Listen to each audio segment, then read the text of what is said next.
வணக்கம் நேர்களே. இது பெற்றோர்கள் எல்லாரும் பார்க்க வேண்டிய ஒரு வீடியோ உண்டு. இது இப்போ யூஎஸ்ஏல வெர்ஜீனியான்ற இடத்துல ஒரு 50க்கு மேலே, அதாவது 80 பிள்ளைகளை இப்படி ஐஸ்கிரீம் ட்ரக் வந்து கடத்திட்டு போயிருக்கான்.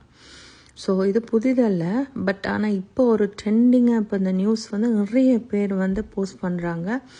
ஏண்டா ஐஸ்கிரீம் ட்ரக்கால் வந்து பிள்ளைகளை வந்து குயிக்காக வந்து ஈர்க்கலாம்.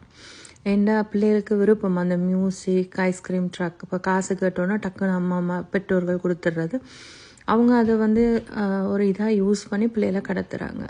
ஸோ ரொம்ப கவனமாக இருங்க பிள்ளைகளை. ஈவனில் இது யூஎஸ்ஏல நடக்குதுன்னு நாங்கள் நினைக்கிறோம், பட் ஆல் ஓவர் வேர்ல்ட்லேயும் வந்து இன்றைக்கி பிள்ளைகளை கடத்துறது டிஃப்ரெண்ட் டெக்னிக்கு யூஸ் பண்ணுறாங்க.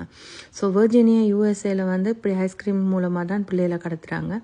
ஸோ ஒரு பெற்றோர் வந்து போஸ்ட் பண்ணியிருந்தாங்க எப்படின்னு சொன்னால், அந்த ஐஸ்கிரீம் ட்ரக்கில் பிள்ளைகளை கடத்தும் போது அந்த சத்தம் கேட்கக்கூடாதுன்றதுக்காக தான் மியூசிக் போட்டுட்டு போகிறாங்களாம். ஸோ உண்மையில் சேடான ஒரு விஷயந்தான். ஏண்டா இன்றைக்கி நாங்கள் நினைக்கிறோம் கேனடாவில் இல்லைன்னு. இப்போ கேனடாவில் டிஃப்ரெண்ட் வேல இன்றைக்கி வந்து பிள்ளைகளை கடத்துகிறாங்க. பட் வீடு ஒன்றும் என்றைக்கு இந்த மாதிரி ஐஸ்கிரீம் ட்ரக்கு இந்த மாதிரி இப்படி செய்கிறாங்கன்னு வீடு ஒன்றும். பட் இன்னொரு விஷயம் என்னென்னா, பிள்ளைகள் மிச்சம் நீங்கள் வந்து கவனமாக வச்சுருங்க. ஈவன் வந்து பெரிய பிள்ளைகள்னாலும், ஈவன் டீனேஜர் பிள்ளைகள்னாலுமே நீங்கள் வந்து பெற்றோர்கள் எப்போவும் அவங்க கூடயே இருங்க. இப்போ உதாரணத்துக்கு ஒரு பிள்ளை வந்து ஐஸ்கிரீம் வருது, ட்ரக் வருது, காசு தாங்கன்னு கேட்டுட்டு இப்போ அந்த பிள்ளைகள் போயிட்டு தனியாக வாங்குற அளவுக்கு வச்சுக்கலாம். நீங்களும் போங்க.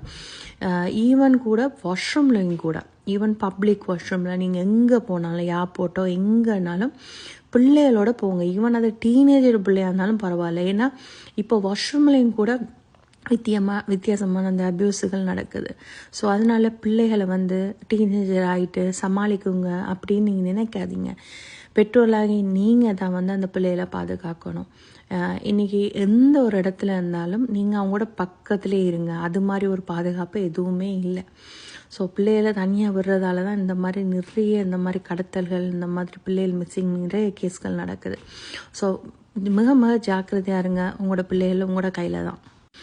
ஸோ நான் டிக்டாக்கை திறந்த உடனே வந்து நிறைய இப்படியான வீடியோஸ் தான் நிறைய வருது. ஏன்னா இப்போ யூஎஸ்ஏல வெர்ஜீனியா என்ற இடத்துல இது வந்து ரொம்பவுமே வந்து பிரசித்தம், அதாவது ரொம்ப ட்ரெண்டிங்காக போய் கொண்டிருக்குது இந்த நியூஸ் வந்து. ஏண்டா பிள்ளைகளை இப்போ வந்து தொடர்ந்து இப்படி கடத்துகிற விஷயம். So not only USA Virginia, இன்றைக்கி ஆல் ஓவர் வேர்ல்ட்லேயும் இந்த நடக்குது. நிறைய பிள்ளைகள் இப்போ வரைக்கும் நிறைய பிள்ளைகள் காணாமல் போய் கொண்டிருக்கு. இப்போ நான் காய்ச்சி கொண்டிருக்க நேரமே ஒவ்வொரு நொடி பொழுதுலையும் ஒவ்வொரு பிள்ளைகளும் காணாமல் போகிறதாக அந்த அறிக்கைகள் விட்டுருக்குறாங்க. ஸோ மிக கவனமாக இருங்க பெற்றோர்களே. அதுக்காக பிள்ளைகளை 24 மணி நேரமும் நாங்கள் பாதுகாக்க முடியாது. ஸ்கூலுக்கெல்லாம் தனியாக போயிட்டு வர்ற அளவுக்கு அவங்கள நாங்கள் பழக்கத்தான் வேணும். ஏன்னா அப்போதான் அவங்களுக்கு ஒரு செல்ஃப் கான்ஃபிடென்ஸ் வரும். பட் இருந்தாலும் நீங்கள் வந்து அந்த பிள்ளைகளை வந்து கொஞ்சம் கண்காணித்து கொண்டு இருங்க. கடவுள் கொடுத்த அந்த பரிசை நாங்கள் நல்ல முறையில் நாங்கள் வந்து பாதுகாக்கணும், ஒரு பெற்றோட கடமை. ஸோ அதனால் எங்களால் முடிஞ்ச அளவு எங்களோட பிள்ளைகளை நாங்கள் பாதுகாப்போம்.